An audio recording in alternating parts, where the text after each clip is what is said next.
to say that as an art historian, I often feel a little bit like an alien when I come to these esotericism conferences, although I've been a hangaround in this scene for a very long time.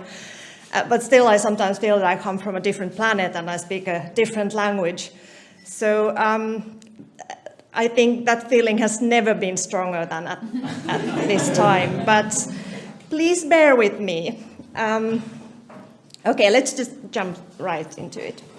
So I'm talking about artistic creativity and esotericism. And what I'm trying to do here is, I don't know, I'm trying to perhaps marry esotericism with mainstream art history, and I'm not sure if that's a great idea. I mean, I might be producing some kind of a horrible monster, but it's just something that's been bothering me for a very long time, and I need to get it out of my system. So perhaps I'm using you as a kind of a personal therapy group, but I hope you don't mind. Okay, so with the recent discovery, or shall we say rediscovery, or perhaps invention of Hilma af Klint, and even more recently of Anna Kassel and other women with whom she worked, the art world has certainly, and the academic field has become much more aware of the connections between modern art and esotericism.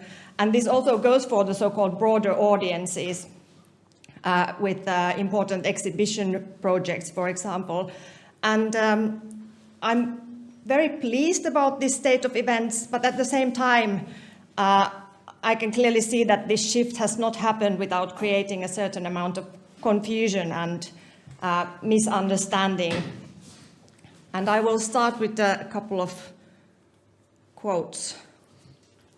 So, for example, when Hilma af Klint was paired with the superstar of abstract art, Piet Mondrian, some critics found the situation unbearable. One critic wrote, "It's a cruel way of showing af Klint and a highly eccentric view of Mondrian. We don't get Gerrit Rietveld's 1917 Der Style-chair, but we do get drawings and writings by the spiritualists Annie Besant and C.W. Leadbeater. The art is missing from this version of art history." Spiritualism explains af Klint's works because she really was finding ways to visualize mediumship and revelation, but it is a misguided way to look at Mondrian. Is it? Also, I'm wondering what Mondrian was trying to visualize then. Well, another critic gave this healthy advice to his readers. Really, though, despite her insistence otherwise, all the mumbo-jumbo about seances and spiritual guides called Amaliel matters less than the painting's forms. My advice, don't get bogged down in the crazy supernaturalism. Yeah. Well, it is quite well known, of course, that Mondrian was deeply interested in things like theosophy. He became a member of the Dutch section of the Theosophical Society, and so were many other members of their style group and Bauhaus, including Rietvold, who was mentioned earlier. And there has been a lot of discussion regarding the connections between esotericism and abstract art, well, at least since the Spiritual in Art exhibition in the 1980s. This debate is not exactly where I want to go here. I mean, certainly if we merely make this comparison between Hilma af Klint and Mondrian on the surface level, on the level of style, that is, it may appear perplexing, perhaps unfair to both artists. But if we look a bit deeper, perhaps some more interesting and meaningful parallels or interconnections may arise. The confusion that was reflected in the words of the critics that I cited exemplifies the difficulties that arise when artists like af Klint, who have previously remained outside the canon of modern art, are pushed into the established narratives without rethinking the narrative itself. So the primary problem with this narrative of abstract art is that it places too much emphasis on the question of exactly that, abstraction, and on the end product, the work of art as an object, rather than looking at the creative and intellectual processes through which the artwork actually came into being. So if we shift the focus a little bit, we can see that what Av Klint and Mondrian actually do have in common is that they both wanted to give expression to something that is invisible. And if we think about it, is it really that significant whether they gave this a form that is abstract or a form that resembles something that actually exists in the visual world? Because in any case, what is being represented, whether it be a human being, a swan, a dog, whatever, it becomes a symbol. It refers to something else. And what is significant is that in order to give a visible form to something that is invisible, it is, of course, necessary to use the capacity of the human mind to work with images. So the power of the creative imagination. And this is something that is very central to modern art, or art in general. But specifically the notion of imagination as an active and dynamic energy that creates something new and something self-sufficient instead of copying and imitating something that already exists. I have actually argued elsewhere that it was the late 19th century that kind of transformed the romantic notion of imagination, and it drew ideas from both popular esoteric currents and also contemporary science, most importantly, at the times of emerging field of psychology. And I've written a lot about the artists who were called symbolists, and they were often inspired by esotericism. And for instance, they held in a very high place the idea of perceiving the correspondences between the visible and the invisible worlds, and it was specifically the power of imagination that indicated this ability. And therefore, emphasis was increasingly placed on unconscious creativity, and the absolute control of the artist over the artwork was increasingly being questioned. And then the process became at least as important as the finished work of art. Just to give one example, according to the symbolist poet and theorist Albert Aurier, the symbolist work of art, even though it was unavoidably material, the object, it only truly existed in the immaterial realm of imagination. And this idea kind of forms the basis of the notion of the work of art as dynamic and expressive, almost a living being. And then the artist, of course, becomes a kind of a divine creator. And if art is understood in this way, it has the potential to gain a great importance for human life, even in some respects to replace religion. And that was actually Mondrian's dream, that art would eventually replace both philosophy and religion, and art itself would also become, or they would become so merged that art would no longer exist because people would be so enlightened that they no longer needed it.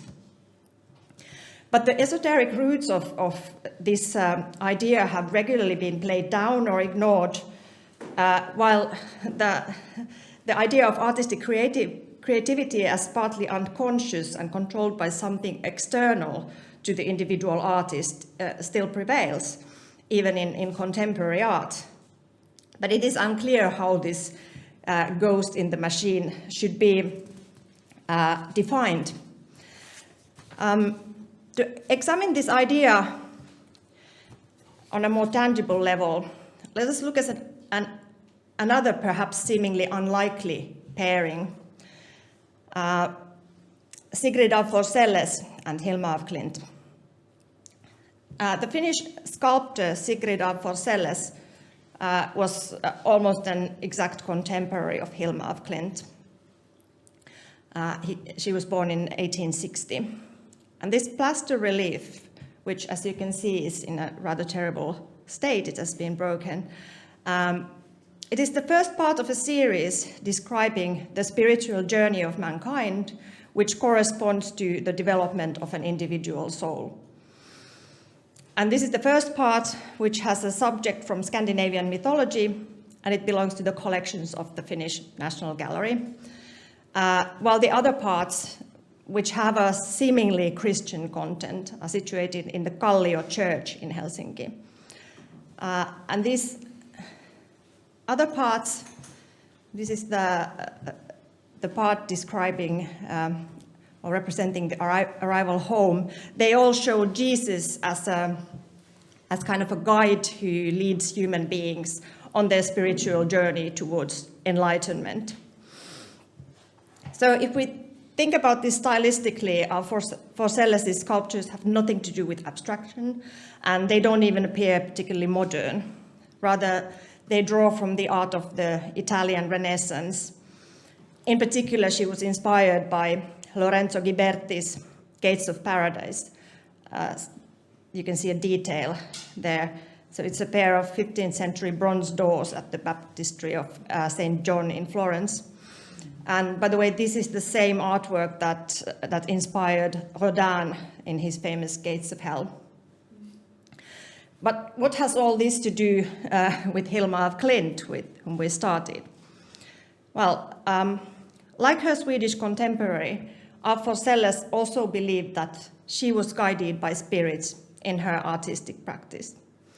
She had two spiritual guides, Mestaren, the master, possibly could be referring to Jesus, but not necessarily, and Brunellesco, certainly referring to the Renaissance architect, sculptor, and inventor Filippo Brunelleschi.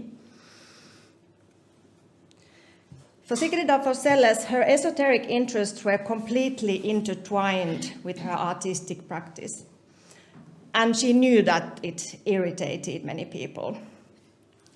But she insisted on following her own path, even if this meant that her art was ahead of her time.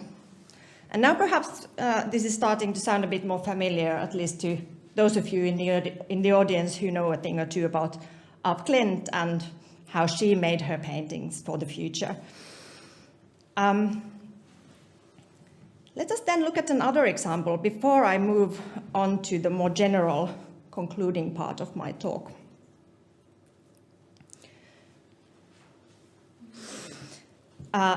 August Strindberg. And I have to say that I could have used other examples. I'm just kind of working with the material that I know best. And my aim is to illustrate a more general point.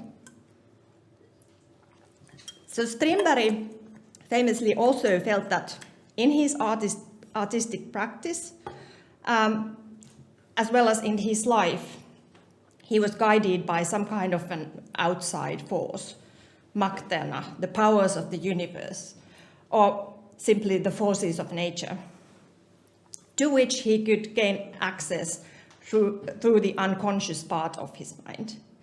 So he described the creation of an artwork, of a painting, as a kind of alternation between conscious and unconscious acts.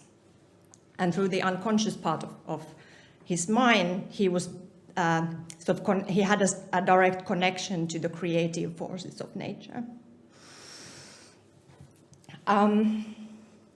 And for him, as really for the other artists I have discussed in this talk, artistic practice constituted a part of a process of spiritual development or personal initiation.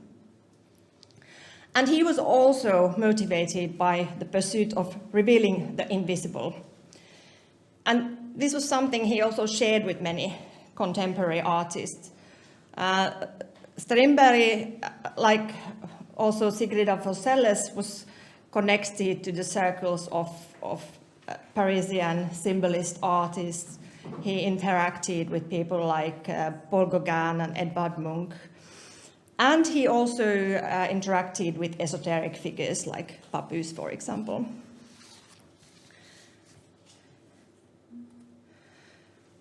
So let us now examine the more general argument that I'm trying to illustrate here.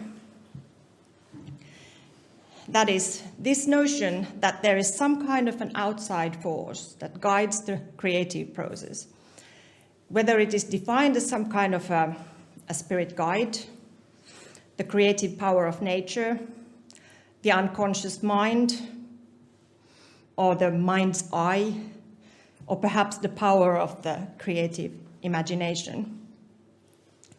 And this is an idea that can be traced back to, at least to Plato, probably even to thinkers preceding him. And it runs through Western thought and Western art, and indeed still prevails in contemporary art. So for Plato, artists were not conscious creators, but divine mediators of God's message. He was talking about poets rather than visual artists, but then this idea has been picked up by later thinkers, and especially through like Neoplatonism has been also applied to visual arts. William Blake saw imagination as mystical union with the absolute, and he was, of course, heavily influenced by thinkers like Böhme, Paracelsus, Swedenborg. And then Charles Baudelaire, a very important thinker for the late 19th century artists. For him, imagination was the queen of faculties. It was precisely the ability to perceive the correspondences between the visible and invisible, or the material and immaterial worlds. And again, he was influenced by Swedenborg, Eliphas Levi, and so on. So I'm trying to point out this strain in the history of art, or the history of modern art, perhaps more specifically, which is very central. It's there, but it is often very difficult to identify the exact sources that artists drew from. And even though you can see the sort of esoteric influence, it can sometimes be mediated through thinkers like Baudelaire or Blake. And then the esotericism kind of disappears. We no longer see it as clearly. But what I'm sort of trying to point out, that there's a very strong esoteric strain that runs through the history of modern art, even though we don't always see it. And I've just been given the sign of 2 minutes left, and that's perfect because I have my final slide, and we will jump to contemporary art. And I just wanted to show how this thing is still happening in the contemporary art scene. And this is just an example of an artist whom I've been following for a long time, and I just quite recently saw her latest exhibition. So she is the contemporary Finnish artist Hanna-Leena Heiska, who has also emphasized the pursuit of expressing the invisible and the centrality of imagination in this process. And as starting point for her paintings in this recent exhibition, she has used, for instance, illustrations of electrical bursts, so-called Trouvelot figures, as well as Annie Besant's and Charles Leadbeater's famous thought forms. which also inspired Klimt, Kandinsky, and many other artists. And if we think about these contemporary works by Heiska, the question of whether they are abstract or not becomes quite meaningless. But what is significant is that they express something that is invisible, electricity or externalized thoughts or feelings. And giving a visual form to such invisible things would be impossible without the capacity of the human mind to produce and process images, so the creative imagination. And it is, of course, not necessary to understand imagination as an esoteric phenomenon. It is quite possible to describe it purely in psychological terms, for example. But the history of this notion and the way in which it has been conceptualized throughout the history of Western thought, originating in antiquity, culminating with Romanticism and Symbolism, is deeply intermingled with esoteric thought. Thank you.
If you can't see it, then you just never know it.